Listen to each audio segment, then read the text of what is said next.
जो भी धर्म की हानि और अधर्म की वृद्धि होती है, भगवान श्री कृष्ण कहते हैं कि जब जब ऐसा होता है तब तब वह श्रेष्ठ व्यक्ति स्वयं को प्रकट करते हैं। कर्म करने का अधिकार तो तेरा है, फल की इच्छा कभी न कर। इस प्रकार कर्मयोग को बना ले, कर्म फल से आसक्ति न कर। जैसे पुराने वस्त्र को छोड़कर अन्य नए वस्त्रों को धारण किया जाता है, वैसे ही शरीरों को छोड़कर अन्य नए शरीरों को प्राप्त किया जाता है।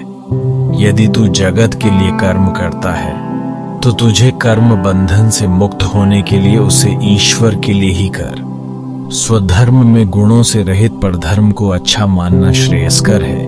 वह स्वधर्म में दम तोड़ने वाले परधर्म से भयावह है।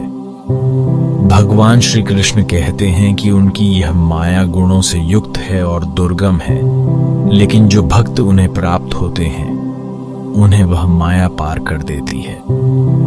ज्ञानवान और संयमित इंद्रियों वाला व्यक्ति श्रद्धा रखने वाले सच्चे ज्ञान को प्राप्त करता है, और ज्ञान को प्राप्त करने पर वह तत्काल शांति को प्राप्त कर लेता है।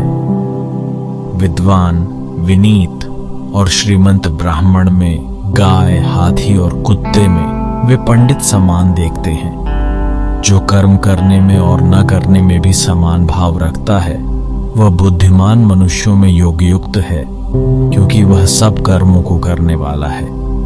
पुण्य कर्मों के फल को प्राप्त करके जन्म मरण के चक्र से मुक्त होते हुए परम आनंदमय लोकों को प्राप्त होने वाला है। याद रखें, भगवद गीता एक गहन और दार्शनिक ग्रंथ है जो गहरे आध्यात्मिक संदेशों से भरा हुआ है और लाखों लोगों को प्रेरित करता है। कर्मयोग जीवन का मूल मंत्र है। इसे अपना लो और भगवान की आराधना करते जाओ। मन को वश में रखो, क्योंकि वह तेरा मित्र है, परंतु यदि तू उसे वश में नहीं रखता है तो वह तेरा शत्रु बन जाता है। अहंकार और ममता को त्यागो, ये तेरे सतत विकारों का कारण है। जो जीवन की यात्रा में सुख और दुख दोनों को समान दृष्टि से देखता है वह व्यक्ति सच्चे योगी कहलाता है। आपके भावनाओं और मन की प्रकृति के अनुसार ही आपको ईश्वर प्राप्त होता है।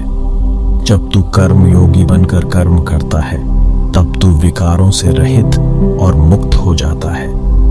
मन को एकाग्र करके भगवान के प्रति श्रद्धा और भक्ति से उसका समर्थन करना चाहिए। कर्मयोग का अर्थ है कर्म करते समय मन को शांत रखकर उसे भगवान की भक्ति में लगा देना। अपने कर्म को करते जाओ, परंतु उसके फल की चिंता मत करो। विश्वास रखो, कर्म के द्वारा तू सच्चे योगी बन सकता है। भगवान के लिए अपने कर्म को अर्पण करो, फल की इच्छा मत करो। आपके जीवन में सफलता और प्रसन्नता के लिए भगवान के साथ संपूर्ण विश्वास करो। सफलता के लिए नियमित ध्यान, भक्ति और सेवा जरूरी है। भगवान के भक्ति में समर्पित जीवन को जीने से ही सत्य सुख मिलता है। मन को संयमित रखना चाहिए, क्योंकि वह विचारों से सृष्टि करता है।